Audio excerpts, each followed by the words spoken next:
related with the business cycle correlations. And for example, paper by Shin and Wang also tried to measure or tried to find out how the trade intensity or the they add one more variable such as intra-industry trade intensity, right? And try to figure out how they are related with correlations of output between different economies. And then, in general, most of them in previous research have conclusions in which they are saying that the trade intensity are supposed to have positive impact on the correlation of output between two different economies, which is the business cycle synchronization. But all this, outcomes are based on the gross trade data, which are not free from double counting problem. So therefore, what I'm trying to say is that what I did was I estimated almost the same equation, but instead of calculating the trade intensity using gross trade data, I somehow calculated value-added export-import data, following some techniques given by Koopmans and Wang and Bai. And I also estimated this simple equation,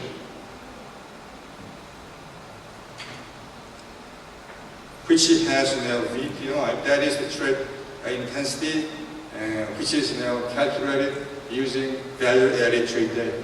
VIIP is the intra-industry trade intensity, which is also calculated using value-added trade data. And I'm trying to see what happens between the given result, the empirical result, which are already produced by previous researchers, and I like to find out the difference between my result, how the trade relations, which is measured by this value-added trade data. And this figure is simply giving us how the gross trade data could be decomposed into several different subcategories. And then I'm not going further into detail about this idea, but what this technique does is the gross trade data could be decomposed into 9 different subcategories.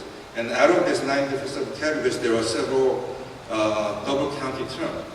And we can just figure out what the value of the double counting term and the value of the purely domestic value added that are exported and or imported. And so so my measure is that so I find out the value of domestic content, which is the total value of export, which are free from the double counting. And then these are some of the selected empirical research, which are estimated using gross trade data. In general, this is the researches, the previous researches that are given on European data, which shows that the trade intensities are supposed to have some positive impact on the correlation of output between two different economies, which means that the more trade the country has, it's more likely for those two countries to succeed in forming a trade union or credit union. And this is my research, which is the same estimation performed using the value-added trade data. It says that we still have the trade intensity and the intra-industry trade intensity calculated using value-added trade data. Still shows that it has some positive impact on how to different economies are correlated. And the next table is saying that, it is also the same equation to be estimated for East Asian countries. For East Asian countries, well, in general, we have the same conclusion, which means that the more trade different economies have, the more likely for those two countries are supposed to be correlated. But that is a conclusion given by the gross trade data. However, if I did the estimation using the trade intensity and intra-industry trade intensity, calculated using value-added trade data, and then I find out that all those parameters which imply how trade relations are influencing the business cycle synchronization becomes quite weak, which means that my conclusion is now. So for European countries, even with this analysis using value-added trade data, it still seems okay to say that the trade links, the more trade we have, then two different economies are more correlated, which implies that it's more likely for those two countries to succeed if they have this, currency union or trade union, it's more likely to succeed. However, for East Asian countries, the value-added trade data revealed that it is quite uncertain. Uncertain whether increased trade truly contributes to higher correlations of output between two different economies, which implies that it is quite uncertain for East Asian countries to form whatever form of currency union or trade union. Based on gross trade data, we might be able to say that it might be okay for East Asian countries to form some kind of currency union, but from the perspective of in terms of value-added trade data, it is quite uncertain. So therefore, so judging from the perspective of this value-added trade data, I guess that it is still very premature for East Asian countries to form whatever form of union, such as forming currency union. Okay, thank you. Thank you. It seems that even though I used my power of bad guy, his role, it seems that I failed to manage the time schedule. But we cannot skip the final panel discussion. So I would like to invite Professors Han Jae-pil, Mohan Mo, or Jacob Wood on the head table, please. Come back.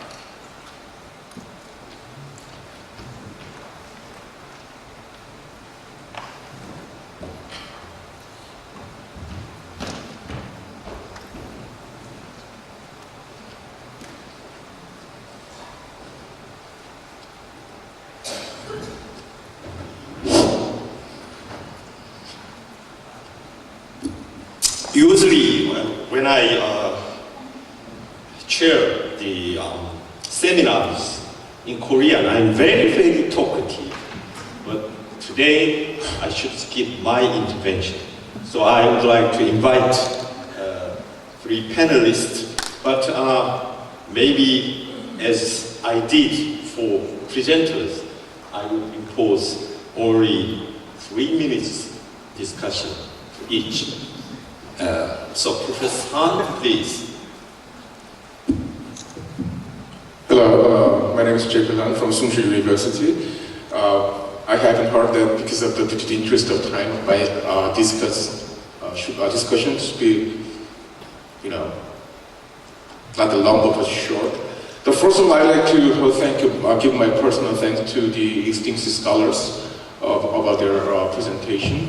I can tell that your brilliant ideas are shared by all those people inside the room, and that it will definitely inspire the future, studies. So, in the sense, I can say that your presentation is duly appreciated. Actually, I have 8 presentations to talk about, but that's too much. So what I'd like to talk about is that actually I was quite interested about the presentation who was presented by the Dr. Jose Tongzong, because he talks about pointing out the rising of the protectionism, and his finding is that it may harm the Asian countries' economy as well as American economics. So this finding may give a very interesting practical implication for the President Trump. Nowadays, I found out that actually, as a scholar who studies international commercial law, actually the free trade may enhance the general welfare and prosperity of the globe. But nowadays, I don't know why, but the security matters and the international trade matters always goes together. So, because of the existence of North, Korea, actually brings us this interesting new economic surroundings. But as you can see, the academicians found out that protectionism may trigger the in-depth economic integration of those Asian countries. So, which means that if the one country, which is understood as a student country, by operating the trade protectionism, they can have a very short period of benefit. But we shouldn't be lured by that output, but we should keep the free trade movement to achieve, as I say, the global welfare and prosperity. That's my final comment. Thank you. Thank you, Mr. Han. Yeah. Next, Professor Oh Han-mo from Jeonbuk National University. Yes, okay. I'm Han-mo Oh, working at Jeonbuk National University, Korea. I'd like to say thank you, each one of presenters, for your outstanding works and great presentations. And to be honest with you, my major is not international trade theory and policy, but I have been majoring in international business. And these topics are not in my field, but I do my best to make a good discussion. First of all, let me ask you something about presentation. First, at this point of time, due protectionism and the increase in economic interdependence in some areas, and mega regional FTA trends, and the expansion of global value chains, how the Korean government addresses these kind of issues, and what government assistance programs can be effective for Korean companies, and specifically Korean exporters, and what strategies are available for Korean exporters, just in case new protectionism is sustained in the United States and China and any other worlds. In case of renegotiation for the Korea-US FTA, how the Moon Jae-in administration managed big deals and small deals with Donald Trump, given that Donald Trump is a skillful businessman in making good deals. So, and I'd like to also ask you share more of your knowledge and wisdom in terms of those kind of issues. And second, we already have shown many models in these discussions, and with respect to modeling technical issues, the model is just a miniature of reality. To my best knowledge, for a scenario to become a reality, we should consider many other factors. What can be confounding factors to realize scenarios only if those scenarios are good for Korea? Yeah, that's my discussion. Thank you. Again, last but not least, he's from Daejeon, Chungnam National University, but he doesn't look people from Daejeon. He's from New Zealand. Please. Yeah, hello.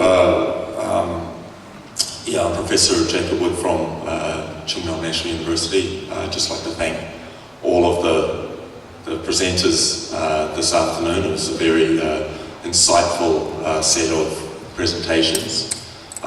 This is actually my area of study. I'm interested in neo-protectionist work, and it was good to listen to what you had to say. And actually, I have a comment that may be of interest to a lot of you today, and that's just in the last 30 minutes, it seems as though Canada has pulled out of the TPP deal.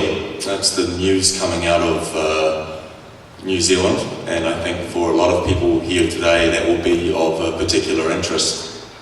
The reason I know that is that New Zealand were looking at trying to renegotiate our terms of the TPP deal regarding access to foreign buyers in our property market. But anyway, so that I think has some significant implications on some of the content that we heard today. So I just want to keep it brief. I know I don't have much time, but yeah, I'd just like to thank you all for your talks today. Thank you. Thank you. I really would like to appreciate very kind of adaptive manner of discussion from these three discussants. Please give them warm round of applause. Actually, it seems that we had very interesting plenary session, and I think that each and every paper which have been presented deserve at least half an hour discussion, maybe. Maybe during the gala dinner, if you are interested, you can join to these presenters and discussants to further discuss all the